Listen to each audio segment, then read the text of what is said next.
Now, yes. Okay, great. All right, take it from the top. This is gonna be the best cocktail ever. Thursday, all right. So I was talking about the summer smash. And this cocktail, when I was just saying, the smash is a very close relative to the julep. And of course we use bourbon or American whiskey with the julep cocktail. But here we are going to use our vodka. The smash can be made with any spirit that you have. And the fun thing about this is that you can build it right in your glass. I'm using a little julep cup or a smash cup. However, any sort of rocks glass is totally fine. A Collins glass is totally fine. Something like, you know, a tall, like a highball style glass. Sometimes you'll hear these referred to as old-fashioned glasses or rocks glasses, either way. Charles, should I go taller than this, or do you think this is okay? No, I mean, it really any glass. So your rocks glass, like you have right there, is very similar to my julep cup in terms of volume and size. And if you wanted something, if you're feeling a little longer, you can do it in a Collins glass as well. So the nice part about this, we're going to start with actually our herbs and our fruit. And I'd like to start us off with a tip, but before we actually get going with the cocktail. So I've got some fresh mint that I've cut here. And I want to teach you how to prep this stuff, because I'm sure all of you have used herbs. You buy them at the store, you get them home, they look great.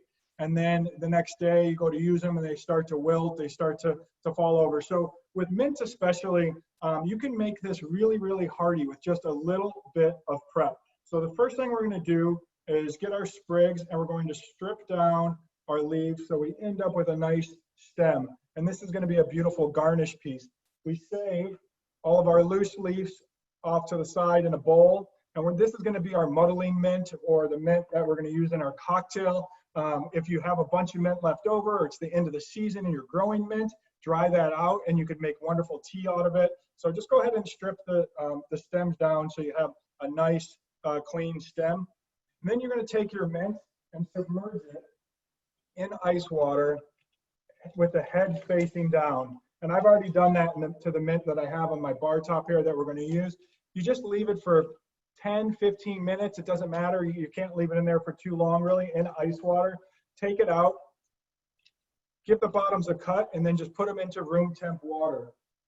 And I prepped this mint probably, at least an hour ago, and you can see how kind of pert and firm it is. And so it's really ready to use. And I do this, I've worked at Kentucky Derby and made cocktails down at Churchill Downs several years.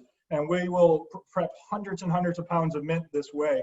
I've forgotten a little cup of it on a shelf in our prep room and came back 2 days later and it still looked really, really great. It was incredible. So just a good tip so to keep your herbs looking fresh, because you want it's there for the aroma, but we also taste with our eyes. So we want our cocktails to look great. So first things first, take some of your mint leaves that we've stripped off of the stems, and we're going to put them in. I probably grabbed 8 to 10 of them there. I've got some fresh raspberries and some fresh blueberries that I've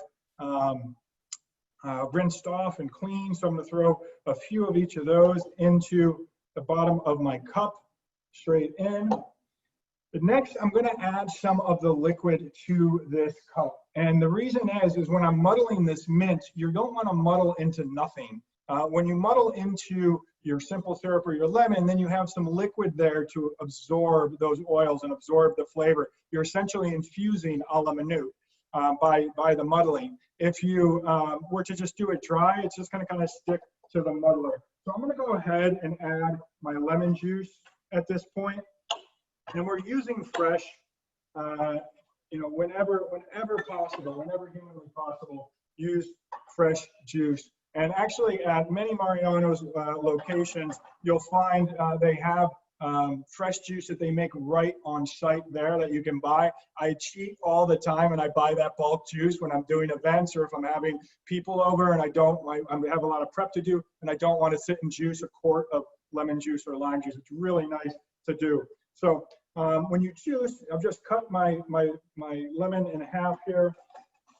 All I use is a little hand juicer. And my first cocktail bar for the first year, all we had was hand juicers. We had no electric juicers or anything at a place called the Drawing Room down on Rush Street back in the day. So I'm going to go ahead and squeeze my lemons, and I'm not going to throw those rinds away. I'm going to hold on to them. And at very least, if I don't use them to infuse into some sugar or into some oil or in some other purpose, at very least, I'm not going to throw them in the trash. I'm going to use them to clean my garbage disposal. So just, you know, something like as something that's, doesn't need to go into the trash. There's little uses for everything.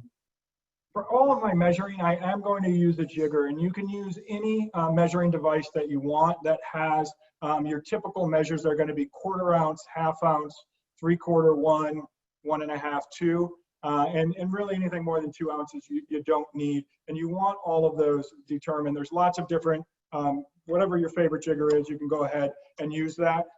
Some of them don't have the lines labeled, or they'll just be like a big 1 ounce side and a big 2 ounce side, and none of those other measurements are marked, and it's kind of hard to know where a 1/4 ounce is or a 1/2 ounce is. So it's nice to get them when you have the actual line inside them. Charles, where did you get that one? Is that yours? This is one of the ones that, yeah, I designed this one. This is one of the Fortessa ones. But I think that's actually, you know, for us, we've learned so much with all these mixology classes, and a lot of my jiggers aren't labeled or marked. Like I actually had to, you know, get a measuring cup to know, but I love that because some of them don't even go down to the 1/4 ounce. So that's the majority don't, and it's always been really strange to me. They don't have any lines on the inside, and we were very careful about the precision on these too, because it's a measuring device. So you may have noticed I strained my lemon juice through just a fine strainer, like a tea strainer as well. For lemon juice or orange juice or grapefruit juice, use a strainer like that to get the pulp out. You do not need to do it for lime juice. Lime juice doesn't kick out the seeds. It doesn't get super pulpy when you're using it. So I'm going to go ahead and put that ounce of lemon juice in. And then I'm going to put my simple syrup in as well, 3/4 of an ounce. And again, this is your cocktail. So, you know, make it to your taste. And if you take a sip of it and you end up liking, you feel like you want it a little more tart or a little more sweet, whatever, it's your drink or your guest's drink or your family member's drink, you know, go ahead and tweak this to your taste. That simple syrup I made is just a 1-to-1 ratio of sugar to water. And you just dissolve that sugar in equal parts hot water. And I always just keep a little container of that in the fridge, and then I'm ready to go. So let's go ahead and muddle our cocktail at this point. And when I'm doing a smash or I'm doing a julep, I'm not getting in there and demolishing everything inside of the cup, especially with the mint. If you're making a mint julep or any other kind of cocktail like this, you don't want to shred the mint. You really just want to gently press it to release the oils. When you start to tear the mint up, it gets kind of a vegetal cut lawn aroma and flavor to it. It gets a little bit dull. This keeps the mint really bright and sweet. And plus, when you shred it up and you're sipping through your straw or whatnot, you get all those little bits, and it's just not that fun. I'm going to add, now that I've got it muddled up, I'm going to add half the measure of my Smirnoff red, white, and berry here. And I didn't want to add the whole thing because as I add the ice, I'm gonna top in the rest of it. So you may have noticed that I called for crushed ice in this cocktail. You don't have to, of course, use crushed ice, but it is really nice in the summer drink, and it'll really just, it kind of frosts up the glass. It just makes a lovely drink. And you notice the fact that we're not shaking this cocktail to dilute it or chill it, that crushed ice is going to melt a little quicker. It's going to add that dilution pretty quickly into the drink, and it's going to keep it very cold as well. Making crushed ice at home is super, super easy. All you need is like a linen napkin, something that's lint free. You don't want like a terry cloth or whatnot. And you take your linen napkin,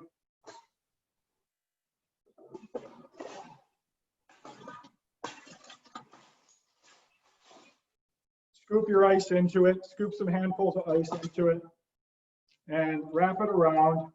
And then on your countertop, you can use a meat tenderizer, anything heavy. If you happen to have a comically large mallet laying around, if you're like a big Donkey Kong fan like me, I use that to crush my ice. There's also a tool that's designed for it. It's called a Lewes Bag, and it's just a canvas bag. And this is doing exactly what the linen bag, what the linen napkin does. It's just tailor-made for that. This is actually just a brand new old coin bag that you get from the bank. It was never used for coins. Of course, I wouldn't use that in my cocktail, but you put your ice in this, swing it around, and then give it some bangs. And I've crushed this up quite a bit earlier as well. It just gives you a really pretty, wonderful crushed ice.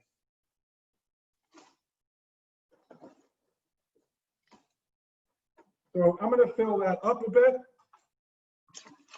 Start to work around my ingredients, giving it a little stir. And then I'm going to add in the rest of my vodka. And you're really, like, what we're using here is super simple. Citrus, a little bit of sweetener, our Smirnoff, and then using the blueberries and the raspberries and the mint. It's just going to bring the flavors that are already in the vodka and kind of bring them to the forefront. The nice thing, and why we use this linen bag as well, is as you smash your ice, the linen naturally absorbs any of the water that's melting, so it keeps your ice nice and dry as well, which is key, so we don't have a watered down, watery mess. There's a second type of strainer. A lot of you may have a cocktail set at home, and you have a strainer like this with the spring. This is known as a Hawthorne Strainer. We're going to use that for our second cocktail. But there's another type of strainer that you may see at a bar. It looks like this. It's called a Julep Strainer. And people use this when they stir drinks. Also, its original use was to go into the julep cups thusly and to hold the ice back from the glass. Because when the julep was popular in the late 19th century, people didn't go to the dentist, nor was the dental medicine where it is today. And so people's gums were very, very sensitive. So they couldn't have ice hitting your teeth. And so this would hold back the ice away from the drinker's teeth. I love it because if you look in old classic cocktail books, they always have it, and they've left it in there, and it's just a beautiful classic presentation. I've got my little reusable straw here that I'm going to poke in right next to it. And then I'm going to grab a couple of my sprigs of mint that I've had and prepped and shocked and had in my my room temp water there, and they're just perfectly standing up straight. Before I put them in, I give them a little pat on my hand, and it really starts to release the oils and the aromas that come out here. And I put these right next to my straw. And that's so when myself or my guest picks up the straw and it takes a sip, the mint is right by my nose. And so you're getting that aromatic as you're sipping, and the flavors are coming across your tongue, the aromas are coming through your nose, and the two combine to make this really beautiful flavor experience. Oh man, that's really good. This is one of those dangerous cocktails. Super easy to make, right? So we're doing the foundation of really the basics of these cocktails: spirit, sweetener, and citrus combined, and then we've modified it and added our own little twist to it with some fresh berries and a little bit of mint that are going to enhance the Smirnoff red, white, and berry. Wow, this is delicious. And it's also beautiful and festive for the holiday. This is, I mean, my mint doesn't look as good as yours, Charles, obviously. Oh, but yours looks beautiful. I love that it's in the clear glass because you can really see when you muddle the blueberry and the raspberry with it, it looks gorgeous. It tastes like a lemonade, like a berry lemonade. It's delicious. Yeah. I know. There's 2 ounces of vodka in here. Holy you know what? I didn't put the second ounce in. I should do that. I only put 1. Thanks for the reminder. Let's see. Totally up. That's totally up to you. You'll fill up the glass a little more, actually. All right. Cool. So the next cocktail we're going to make is a shaken cocktail variation with our Captain Morgan Orange Vanilla Twist, which is also an awesome seasonal. Just really, again, fun, lighthearted, easy drinking for this, this time of year. It is sweltering outside, as you all know today. So this is like going to be a perfect porch sipper.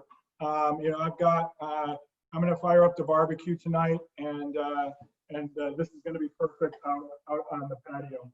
So this cocktail we're going to build into our cocktail shaker. It's our Lewes Strainer sour. It's really a variation on the classic daiquiri. And the daiquiri gets beat up quite a bit. It's one of those cocktails that has a really bad, I guess, misconceptions around it, because so many of the daiquiris, we hear it and it's like we think of a cruise ship slushy machine or something like that, and they've been these cloying, not very well made cocktails. But a classic daiquiri is just rum, lime, and enough sugar to make it so it's not super acidic, and it's a thing of beauty, especially when we're using a really nice rum. Here we're going to play off of the orange and vanilla flavors in this Captain Morgan twist, and create something in this spiced sour category. Really lovely. And the nice thing about this ratio will get you through, if you are a vodka drinker and you wanted to do that with the Smirnoff instead of the Captain Morgans, you can use these exact same proportions and they're going to work just fine and give you a pretty balanced drink. Of course, like I said, it's personal. So wherever you are at, if you taste it and you're like, oh, too tart, too sweet, whatever, you know where you're at in terms of adjusting it. So there's a couple types of cocktail shakers, just to talk about those real quickly. The type of shaker that almost all professional bartenders are going to use is this two-piece shaker. It's a small tin and a large tin. This is known as a Boston shaker or a two-piece. Sometimes you have a big tin and glass on top. That's totally fine as well. It's just preference. The tins are kind of nice. Obviously, there's nothing to break if you're traveling with it or whatnot. There's nothing to break. The other type of shaker that you may have at home is this three-piece style that has a strainer built into the top. This is what we call a Cobbler Shaker. You don't see a ton of bartenders like at cocktail bars. You don't see a lot of us use these. Regionally, like in Japan, for example, they're still quite popular, and it's a very slow, methodical way of bartending. The reason I don't love these, that they're not my favorite, the cap tends to get lost if you don't make cocktails all the time.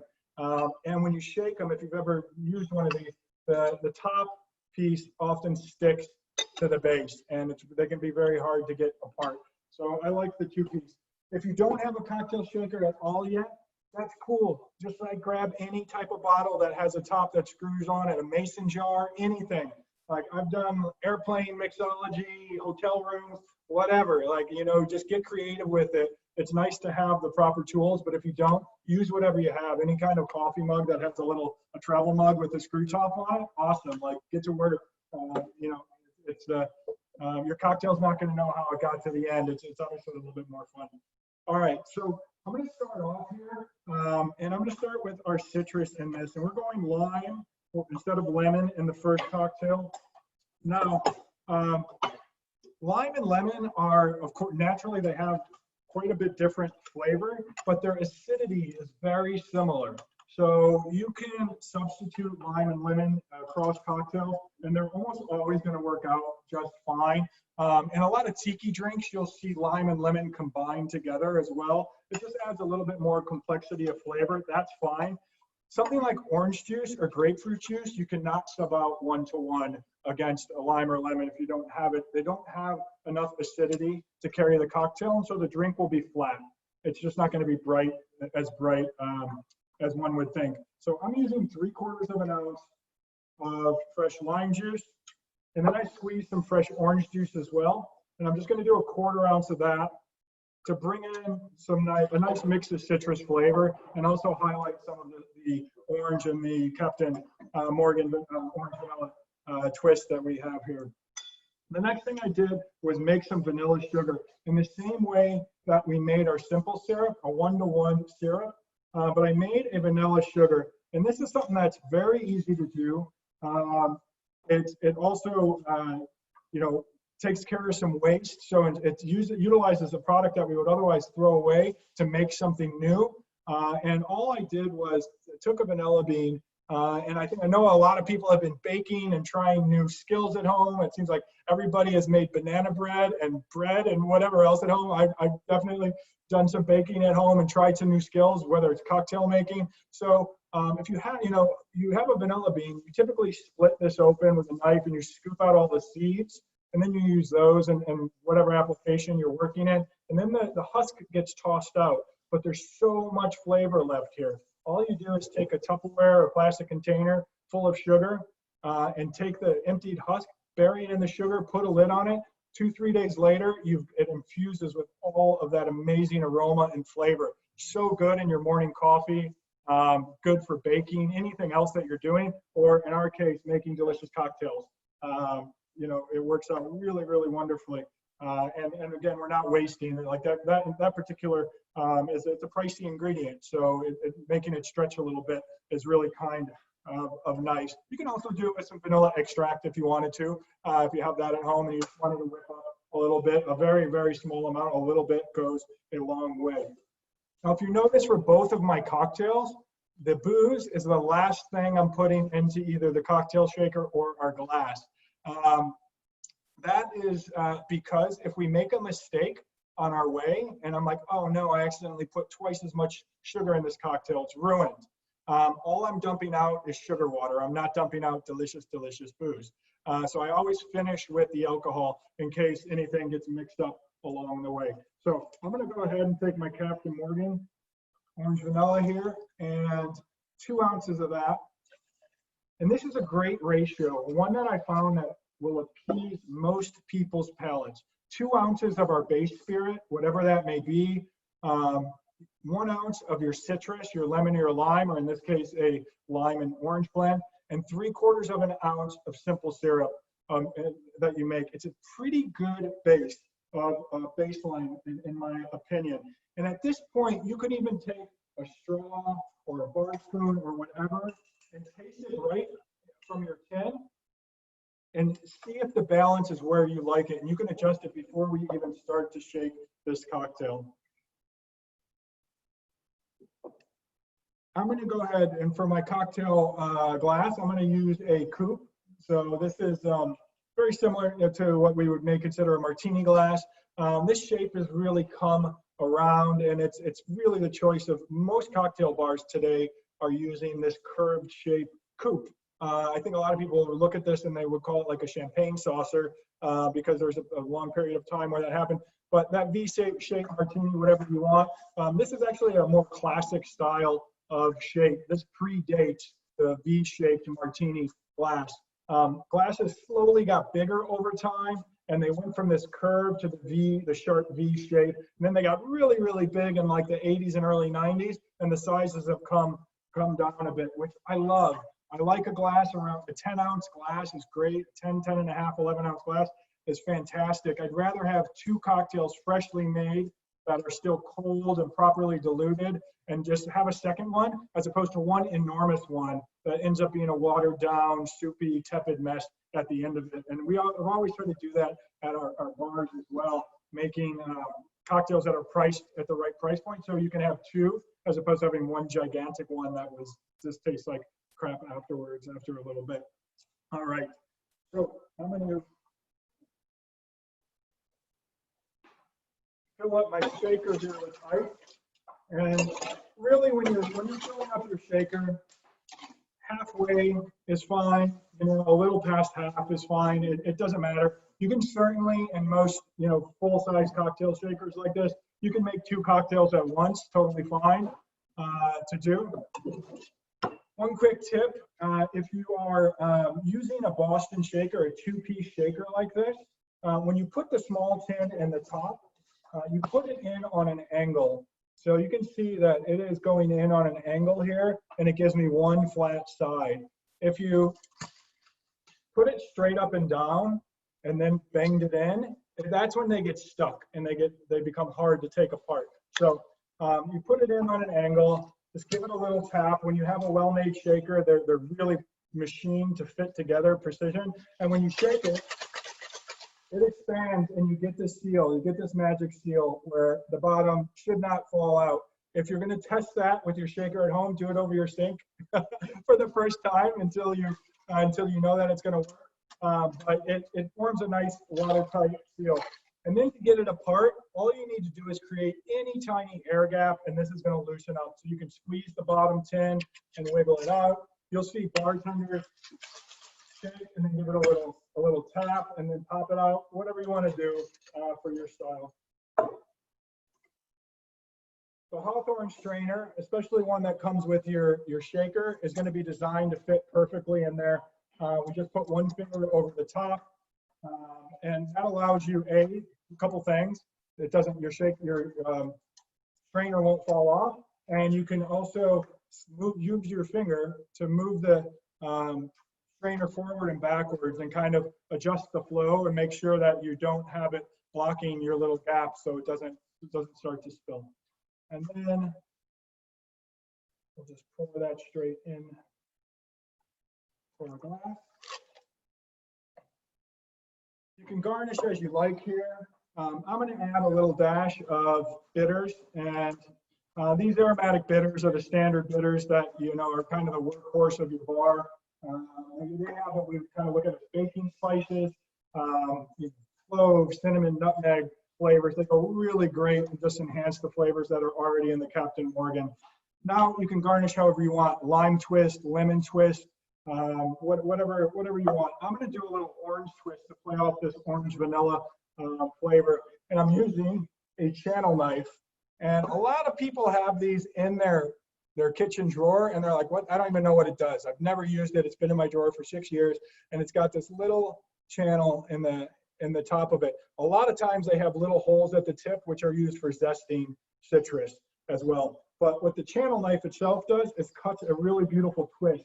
And while I'm cutting the twist, it also expels all of these gorgeous oils over the top of my cocktail. It takes a little practice to get this right, but it cuts the most beautiful twist and gives you this long, gorgeous bit of orange that we can do whatever we want. I'm going to tie a little knot and make a little twist here. Put it over the end of my cocktail. And there we go. We've got our Spice Trader Sour. I don't know, hopefully you guys got a cocktail or at least a little nip of something on ice or whatnot. You see how we did?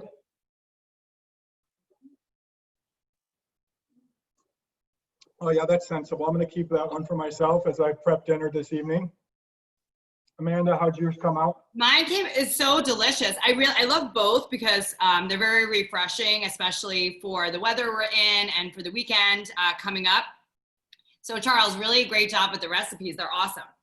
Thank you, thank you. And they're just flexible. Like, this is not a one and done with these recipes.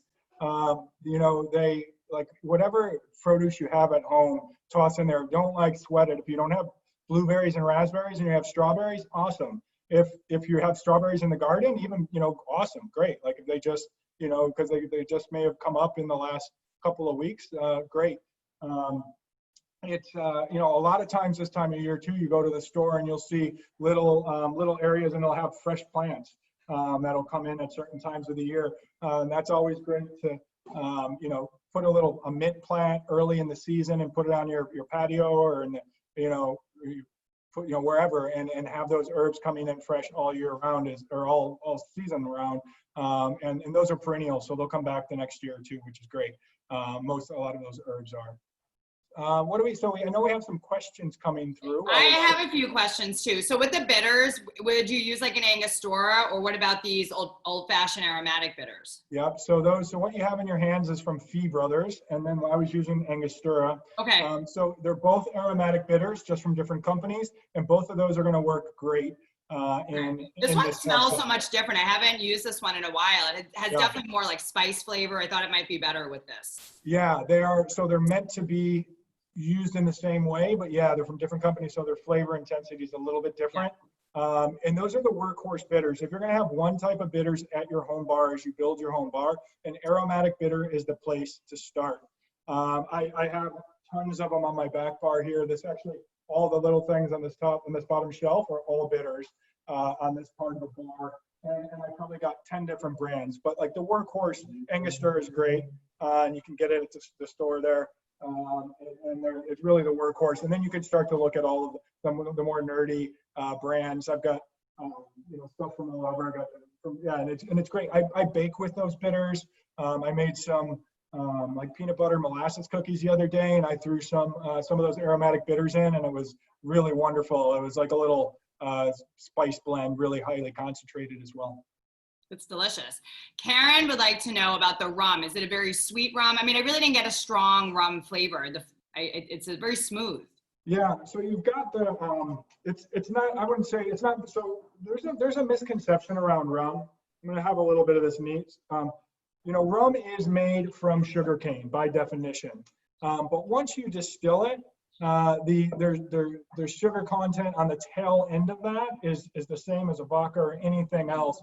When you're like, you know, this is a flavored rum and it's meant to be, you know, to a sipper. You can throw this in with you know, a soda or a just sparkling water or juice or anything like that, and it's going to work just fine. So it has a tiny bit more sweetness in it, but it's not sweet or cloying in any way.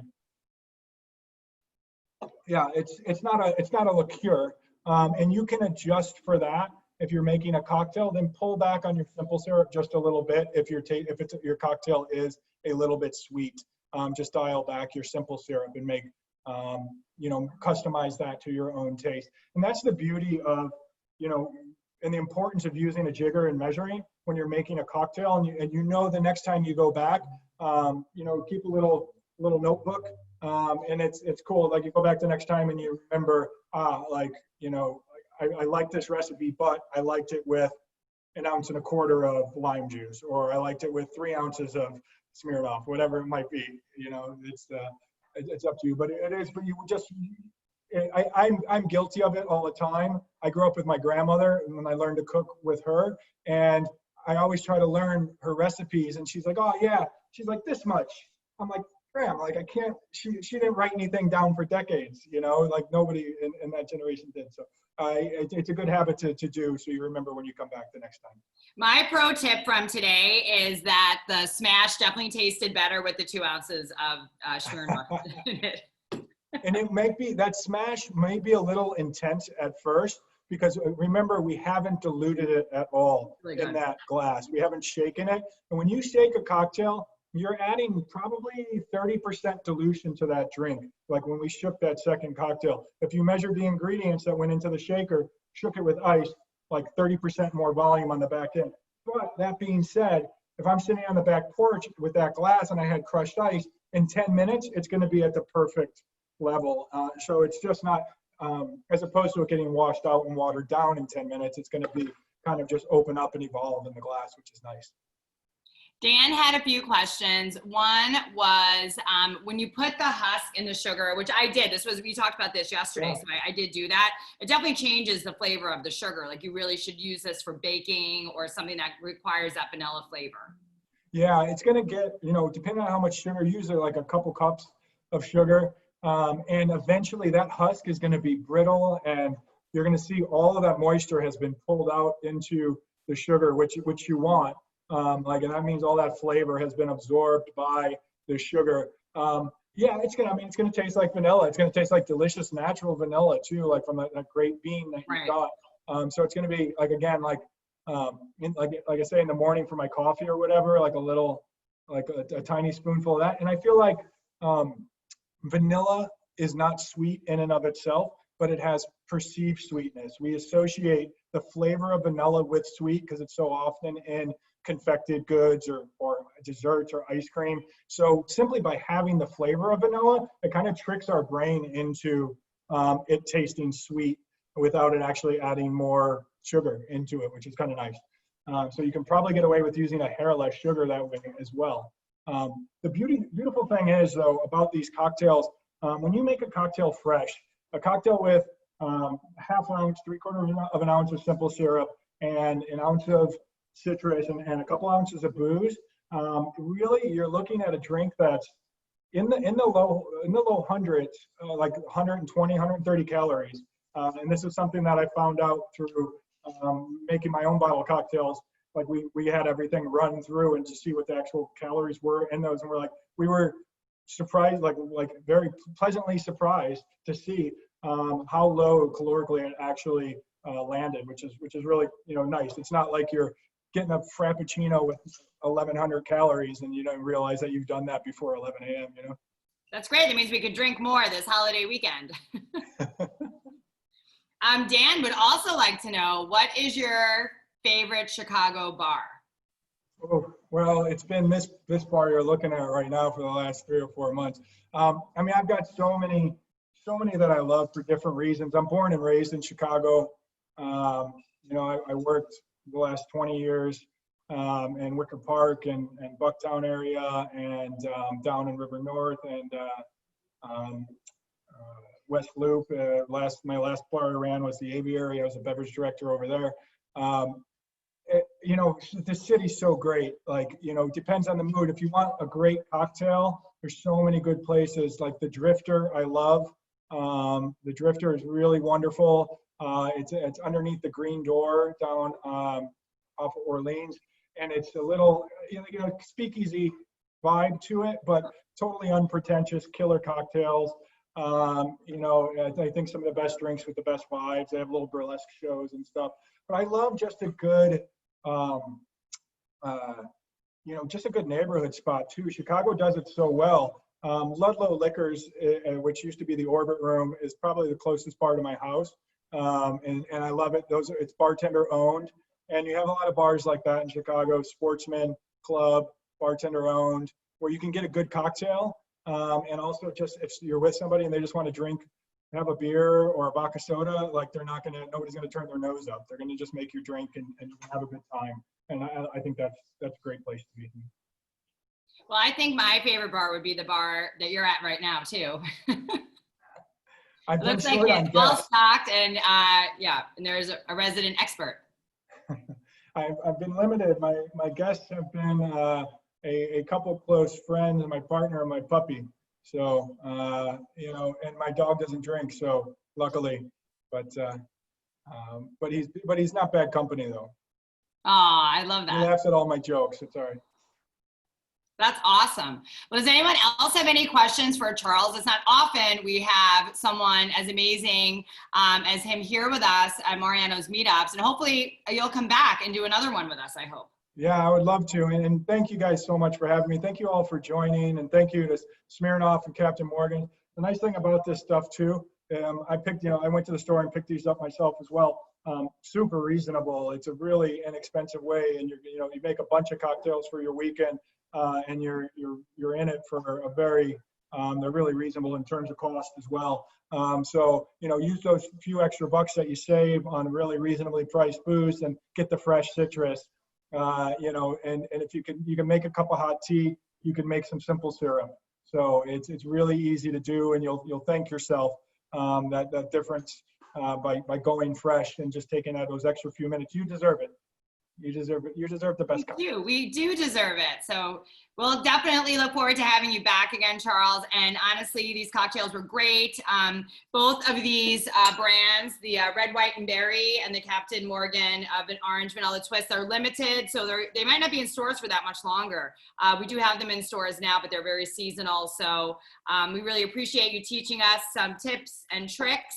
And everyone have a great rest of your night and a very safe 4th of July weekend. And then Charles, we'll do one last cheers, and then hopefully we'll be able to see you soon. All right. Cheers, everyone. Have a beautiful holiday weekend and take care. And get out there and support your local bars and restaurants that are slowly reopened responsibly. And happy 4th. Thank you. You too.